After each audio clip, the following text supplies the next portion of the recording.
Hello, my name is Pooley, and I want to show you this Mini Eagle. Excited to see this thing in the air. I think it's going to be probably a pretty intense build, but I say intense, but you know, for a foam plane, it's not like some balsa wood guy for 30 years putting one stick a month. No. So I'm going to go ahead and get it put out on the table for you.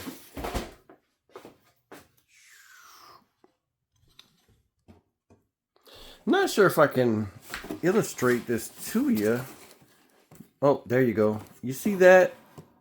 That's light.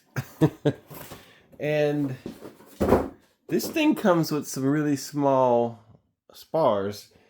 So I have two, which would make sense if it's like the wing or something. But anyway, just to kind of show you that you could easily, in shipping, have lost your spar out of this box because it doesn't look like it's got an opening, but you can see light. So that means it's open. And actually it came to my attention because one of these was actually sticking out of my little hole that I pointed out when I just moved the box before I showed it to you. So let's get everything unboxed and spread out, or unbagged. All right, let's look at all the parts sprawled out. I just saw an eagle, a really big one at the field today, and I'd say that he's darker bodied. Like this is more white bodied than a real eagle is, but it should still look really cool. Nonetheless, I'm excited to see that flying through the air. So let me, this did come, what I didn't have in that original showing, this did come with an instruction booklet. I'm excited about that. And speaking of which, Dancing Wings is the name of the company. There it is, Dancing Wings. So I don't know if I have everything, but I'm gonna do that off camera because there's a little small fun bag and it comes with a prop. That's cool. How to assemble. Apply foam glue, wings. It's not exactly 1, 2, 3. There you go. Straight down this line, then straight down here. So give you a quick look at it if you want to see it. I don't know if you can download this online, but I tried myself thinking that it didn't come with it like most of the Twisted stuff. I printed out the Twisted Raptor that I got at the same time as this.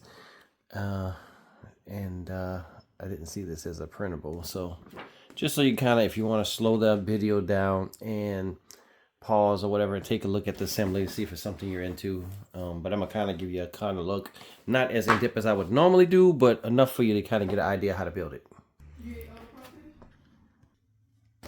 So I guess I'm gonna just go ahead and get the wing glue together. It's kind of vague on instructions, but it looks like it says to apply glue on one side of the wing to the side of the wing, wings together, then glue damp dry, cut spare parts B1. So I guess once you get these glued on, I'll see how that looks. Then it's just cut. So all right, once you put those on, there must be some extra hanging off over the edge, which odd. Why wouldn't they cut that perfect? Paste B3 and B4. So basically there's these little extra pieces that go on here. This might apply to other birds because the ones in the back of this wing is already glued on. I mean, it's already one piece. This doesn't have a aileron hinge or anything, so I guess that's a inconsistency. But I do have the ones that go in the front, which I think the wing looked better without them, but maybe in the air this will make it look more like a real eagle. Then insert reinforced carbon sheet. So that's got to be this big flat piece because it's going across here. And then it says inside spare slot on the wing. So there is a slot. I got this kind of pushed into it. I kind of test fit that a little bit. Then it says paste small carbon sheet on the leading edge of the wing. So I guess they're talking about this piece and this piece, but then they show two pieces right here. Not sure what that's about. Not the best explanation in the wording. Assemble a fuselage. So that's it. That's all the instruction we get on the wing. So basically I got to put two of these flat pieces. They come with three, so I guess, yeah. I know the rubber, oh, that's what it is. The rubber band's got to fold over these edges. So that's just something so that the rubber band doesn't go into the foam. I got it now. Let me get this glue job started. So you see me here joining the wings. I just decided to speed it up a bit and voice over so that you don't have so much, you know, of a long video that really didn't need to be long for any apparent reason. So I got them together and I had the E6000. I kind of felt like, I don't want to wait for this to dry forever. So what I did, and I've done this in the past, I take a small bead. So the E6000 is all the way in the whole big seam. And then I take a little bit of thin CA and run it along the edge. This keeps it from moving because, you know, it's an aggravation when you're trying to do stuff to the other side of the wing or any other part of the wing and it keeps moving around on you because E6000 seems to, like, when you don't want it to dry fast, it dries pretty quick. But in a big area like that, it'll never dry. So like, hear me, I'm waving it, trying to get the CA to activate and kind of hold. So I think I'm satisfied with that at this point. Nope, one more bead of it just to make it as strong as I could for handling because I didn't want to get the wingtip glued on and not have to wait. So all right, then here I am line up the wingtip. More E6000 on the big meaty part, and then same kind of process. I put some CA at the edge to kind of give it strength. And it's kind of tacked on there, so then you kind of get that. And then this is that cut situation that they're talking about because you're going to have this extra piece to cut off. So get that done to the other side. Got plenty of glue on there. Get this kind of close to the beginning edge, the edge of the wing. And I might just guide the rest of it to where it kind of looks good. And that's it. Good enough fit. And that's that. So now I'm going to leave this sit so it can dry. At the bottom side of the wing where they had a spar kind of cut out, which is better than like Twisted does. Twisted just gives you the spar and tells you to glue it on. So I'm going to go ahead and get just a little bit of CA on this thing. And then I'll probably put a bead around it. I got a line drawn on it to show me center. And get it even with the trailing edge of this. And centered pretty good. Then I'm going to tack it down. Wait for that to dry. So some protection for the front where the rubber band goes over and the back where the rubber band goes over. So I'm going to just get those two glued on. So this is kind of the configuration you're going to be. Then you got two holes in the... So this is the configuration you're going to have. This piece here kind of, you can't put it in backwards because then it'll just change over. I believe there's no difference. I'll measure this, but it's not going to matter each way. But you line up these holes to this. And then you could probably even stick the dowels in, I guess, too. And of course they fit tight, so you're going to have to wiggle. Let's just kind of test fit it all together if you want.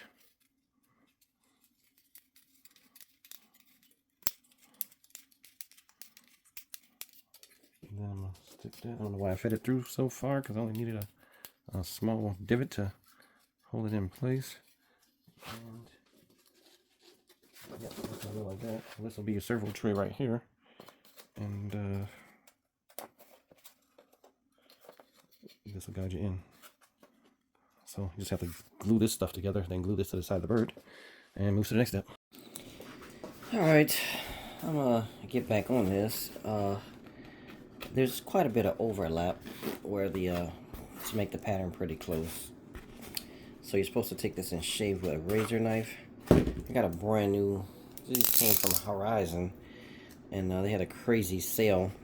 It was like 30 cents, 30 something cents perhaps.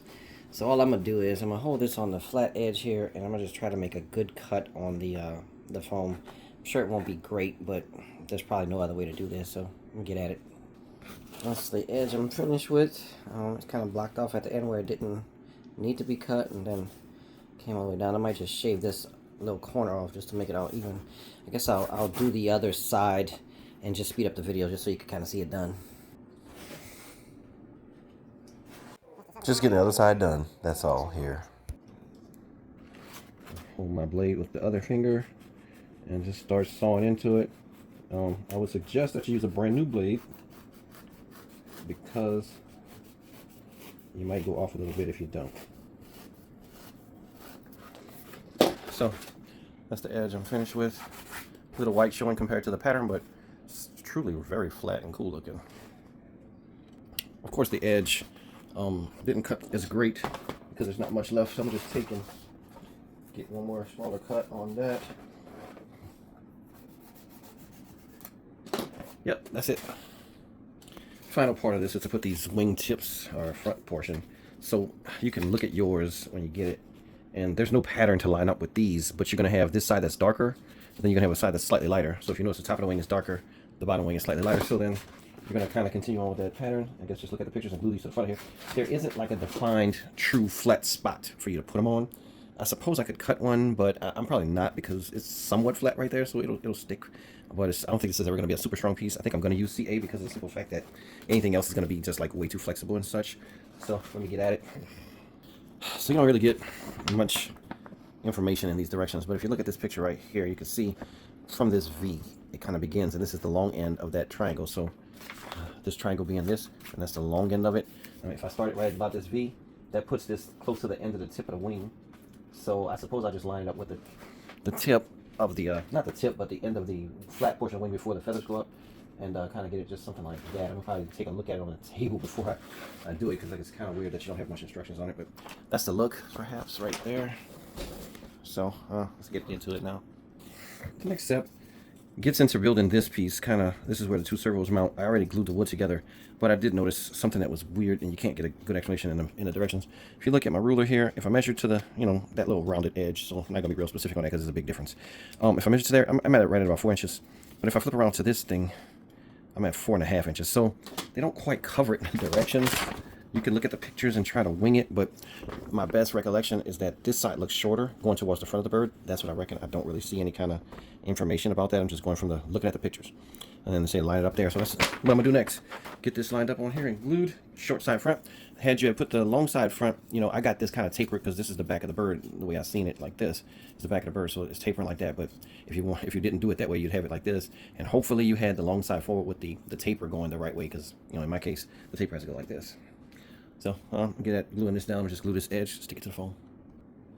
All right, I'm going to get at gluing the other side of the bird. And I run a little bead around the edge after it's all said and done, so I don't have to really worry so much about this glue job, because it'll be reinforced afterwards. I'm going to line the pegs up, push it down, get it set, and then pull the pegs out so that they don't get glued in place. I'm gonna run a slight bead right here at the end. I don't know if that's gonna show up well, but I'm trying to hold it up. Oh, and it came right off because I can't show you and do it at the same time, because I gotta keep it flat on the work. Alright, so I'm just running a small bead around this edge, and I'm gonna hit it with a kicker. Now the stuff on the inside won't get kicked, but I feel like that's better anyway, because it'll dry in. Some kicked, some not kicked. And if there is any extra added strength to not kicking, then you'll get the best of both worlds. And I glued my finger very well to the wood. Didn't want to, but it happens when you're dealing with the CA. I noticed something. So, like I pointed out before, I had actually taken my ruler and held it up to this drawing. And I get about, to the curve right there, it's about, let's say 17 millimeters. And when I go to the back, it's about 2 centimeters. So, let's say 19 to 20 millimeters. So in the picture, there's clearly more going to the back than the front. So I didn't look too far ahead. I just went ahead and glued it that way with more going to the back than the front. But now that I'm looking at this, if anything, it might have needed more going to the front. No, because the dial would have lined up in the same place recording this. But this is a long way from the front, in my opinion, so I don't know how the motor mount is going to go. I think this wouldn't have changed anything, because the end of this wood would have still ended up right here, whether it was this way or that way. So this segment of the video is a moot point. Next direction segment is to glue the head, the tail, and the underbody on. Let's see about getting that lined up. Of course, I decided not to put this top part of the beak area because I'm going to need to work on the motor and stuff. I don't know why would they have to put that on there first. But anyway, I got to this point where I'm putting the bottom in. If I line this up kind of where the color and the pattern goes, that puts it about right there. And then I couldn't figure out if I was supposed to get this piece aligned all the way to the back and then but that would put this line slightly further back than this kind of body line. But then I noticed in the book, I couldn't find any pictures of much anything, but there's just a square opening right there, so they just aligned it with the edge, which means about right here. So I'm gonna go ahead and get that aligned and glued. Next step, they show actual servos were out here, they're in here, so I'm gonna put the servos in, and then put this dowel on, not dowel, but this triangle on for the tail. So I got this servo set up, both sides. I already centered them on the servo tester, and I'm gonna get this little push rod adjuster screwed on with a nut. Then I'm gonna put some CA on it just to give it some strength and not come apart. So I got the servos put in. That kind of looks like that. This triangle for the back. I think I'm gonna. There's a slight space on the picture. Face triangle, fin tail triangle would make sure to keep V shape. I don't know. Oh, you could put it. Keep the V shape. So basically, you could put it like this. That could be flat. This could be the bird. And then you wouldn't have a V shape. So this is gonna be a V shape. So I'm gonna get that glued on. I'm gonna just give it a quarter inch or something from the front. At this point, I'm kind of measuring the front of this tailpiece to the wood, and it's gonna be too long, so I'm gonna have to cut this. I wish I had thought about measuring it before I glued it on. I could push this back, but that's not the way it goes. You can see that this section is the piece of wood is basically from there to there, so I gotta cut it. So there is a taper to that. This is the way this side, doesn't go on this side because dancing wings will be facing up.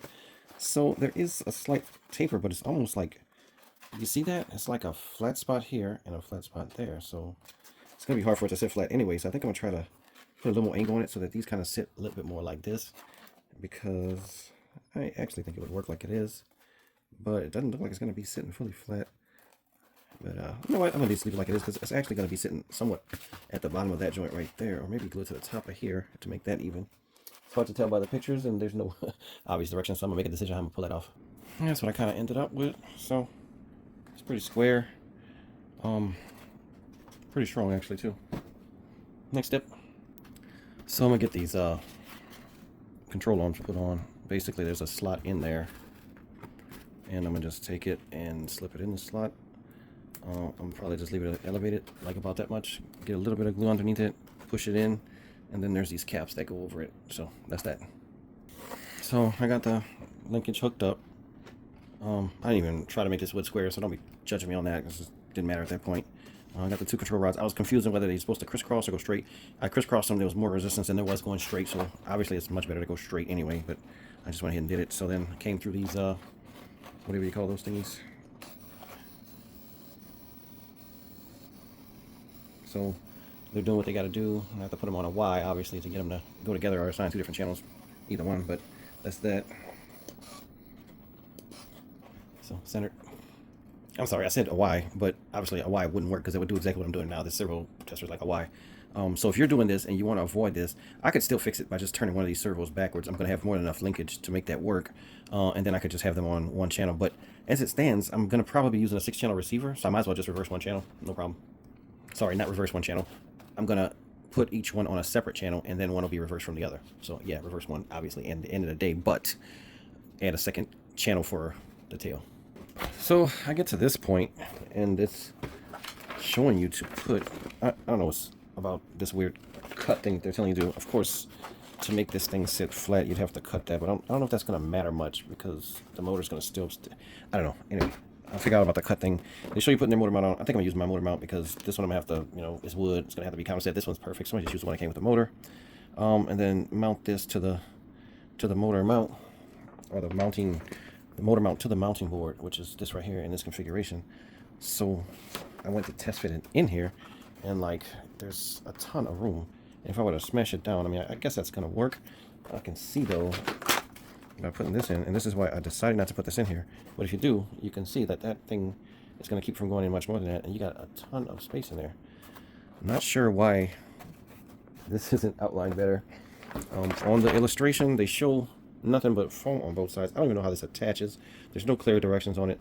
They actually look like they have the eagle printed on both sides of theirs because I can clearly see the eagle. Or maybe that might be, it definitely looks like the beak of the eagle. So it's just a picture on the outside and inside of theirs. And no further instructions, just like your ESC, stuff like that. So nothing about it. So I'm going to have to figure out how to get a motor mount in here to be strong enough to support it. Something told me not to put this top on. I was like, I don't want to be fighting the motor. So I'm gonna put it all together and see what kind of space I need. Okay, so the metal motor mount doesn't fit. This wood one does. I'm gonna have to get that put on. And of course, the wooden one doesn't fit the motor. So I've got this to the point. I was marking CG. It's 70 millimeters from the front edge of the wing to the CG, right? Which is 10 millimeters from the spar right here. So you could just either measure the 10 millimeters or the 70. So anyway, I was just getting that marked. I finally got things worked out with the firewall. I'm gonna probably put a cross brace in there or something to make me happy. I'm sure glad I didn't glue this beak area on, because then you would have had, like, the directions covered you gluing this on, and you would have been trying to fight all of this work through this small opening after that was on. So I knew better. I left that off. But the directions show, I was on the back page, which is the CG. You can see there, same thing I just explained. If you look in here, you don't get much pictures or text for that matter. You don't get any explanation. You kind of wing it on your own. You can see this. They clearly have the speed control in this opening right here. So I'm trying to figure out where the battery goes. Like, they don't have a true defined place for the battery. So I got this in here. Haven't figured out what I'm gonna do yet. I might try to finagle things where I got enough wire where I could put the receiver out back, perhaps. And I'm gonna try to feel it out as far as CGs goes. Maybe put this speed control as far forward as I can, and then that would leave a location right there for the battery. So kind of see what I'm thinking.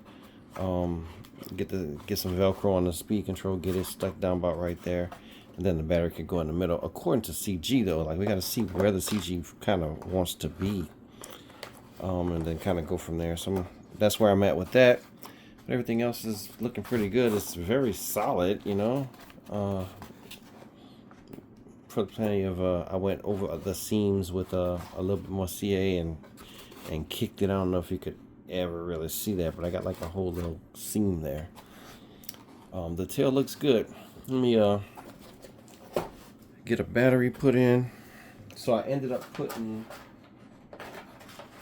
you know, ailerons is the setting on the wing type. I set that to aileron. It's on aileron A, and that ended up being the configuration I needed. If I can ever get this into frame, there we go. So both tails go up, right turn, left turn. So that's it. And then my motor power, throttle cut is on. So that's it. It's all set up, ready to go. Just got to get the final touches done. So I still haven't glued the hatch on, but it'll be no issue at this point. I feel like this rubber band holder support, when I get the beak area and this kind of fit in with the right distance, you know, right here, you could almost, like, I hate to glue this at all, but if I glue this, then that's going to add to the structure, because, you know, like right now it can move a little bit, but a little dab of glue either on the outside of the phone somewhere would stabilize it a lot more. I'm still thinking about putting a cross member in here some way, but I mean, just the glue job to the, you know, I'm supporting the whole bird by the motor, so obviously the glue job with these little pieces of wood I put on the sides kind of strengthen things up. I guess I could fly it like this with no problem. Just crashes that you're kind of worried about, or bad landings, let's say. It is still extremely nose heavy. So what I'm thinking is, the heavier battery I put in here, I tried a 1300 thinking, oh, well, I'll put more weight to the back with the 1300. Actually doesn't, because the CG is kind of like forward of this almost. So the bigger the battery, the more nose heavy you end up being. So this 850 will probably be what I, you know, I like the 850. It's a good platform. I use it on a lot of birds. So I'll try it with the 850 and see what's what. I may just drop a little bit of tail weight just to kind of balance things better, because it's still kind of nose heavy at the end of the day, no matter what. Now, this goes to something that I was kind of covering early in the build, in the directions. They don't tell you which side, but the distance from this turn to the end of here and this turn to the end of there, it's different. This back side is longer, so I opted to put the longer side towards the back because that's the way they had it in the picture. I wish I had put the longer side towards the front now, which there's no turning back now, obviously. All this wood is glued, that's glued, everything's glued. I'm not turning back. But had I put the longer side towards the front, that would have put this battery tray further back and gave me an easier place to put my CG. And you might think you could slide the battery, but the servos are there. So you're not going to slide that battery very comfortably. You're not going to get it underneath there. As a matter of fact, not even comfortably. Like, there's no way it won't fit underneath the servos. So you're kind of stuck with this area being the farthest you can go back for CG. And, you know, I'm sure somebody else who's built this might have different things that they did. I don't know if there's any other videos out there. I might have to check that out. But this is just what I kind of figured out. But if you got an input, just go ahead and put it in the comments. I'll definitely, you know, we can discuss different comments. And I appreciate comments regardless of, you know, what the situation is. So yeah, that's it. Get the wing put on so you can take a look at that. So I still don't have the hood glued on. I don't want to commit to that till the last second, but that's what your bird looks like. This ought to be cool to see flying, I think. So most of the time, you emphasize the top of the bird so much, but you only see this part. So anyway, this side view will be pretty cool to see flying through there.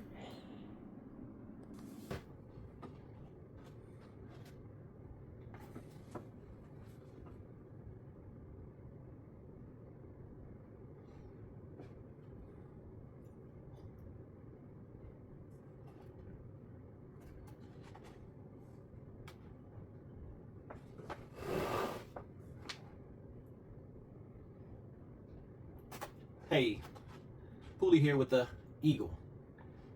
That is the look at the finished product. I had some video of the control surfaces working. I set it up as an aileron A for this setup, and A worked, so right at the back I was good. Everything worked the right directions. I finally glued the cover on. I still gotta maybe push it down ever so slightly like that and glue it just to make it fit the contour of the beak area, but it's ready to fly. Everything looks pretty good, so I guess I don't know if I'll do this all in one video. I'm gonna see how long this whole build took, and then decide if I'm gonna put the flight on here or if I want to do the flight separately. Because sometimes people don't want to watch the whole long boring build video just to see a flight. So I'll probably do the flight either way separately because people just don't like that. I have learned. So I would say the build wasn't bad. It was kind of, I thought Twisted was kind of weird when I first built my first one of those, but Dancing Wings is even more mysterious. Let's call it mysterious on their directions. They give you like some really good color photos, not many, where you got to kind of freelance and figure out what they're talking about. In most cases, I think I got it. But if you looked at the video and you see something like your experienced builder, like, you know, point out where I went wrong on something. But it is together. I'm convinced it's fairly solid and strong. The body is so solid that you wouldn't believe like that it would be this solid by just being that small rib of plywood on the inside. It's very strong. Should, you know, be able to take some ground landings. And I don't know about if this thing hits first, you know, but I guess it'll push it out of the way like normal. But that's of no concern. But it's weird that it doesn't have ailerons. I would think it would fly better if it did, but we'll see. Because you could probably put some, which I doubt I would with the bird like this. I doubt I would just leave it like it is if it works. You know, if it doesn't work, then maybe back to the drawing board on that. But I'm sure it works because other people have flown it. But other than, you know, mysteriously figuring out some of the stuff on your own, it's pretty decent. They have the slot cut out for the spar for you. Twisted doesn't do that. Twisted makes you cut your own, but it's not really a big event at that point. I did take my my CG marks and I have them embedded in some CA just to give them, because they would come off. It was coming off easy, so I went ahead and put a little dot of CA over the top of those so they stay put. But this end of the wing ends up looking really good the way it is. Should be very convincing looking in the air. There are many eagles that fly around our field, so I hope this doesn't aggravate them for territory, because they'll be coming after it. No, this thing won't stand a chance. I'm sure it's got a prop, but I'm pretty sure an eagle might get hurt, but it'll definitely kill this thing for sure. Yeah, and don't want to disturb their habitat in any way, because, you know, it's very cool to have them there feeding and, you know, hunting all the time. That's all I really got to say about it, you know. It was kind of quirky building. I covered most of that during the video. Add the comments, tell me what you think. Other than that, Pooley signing out.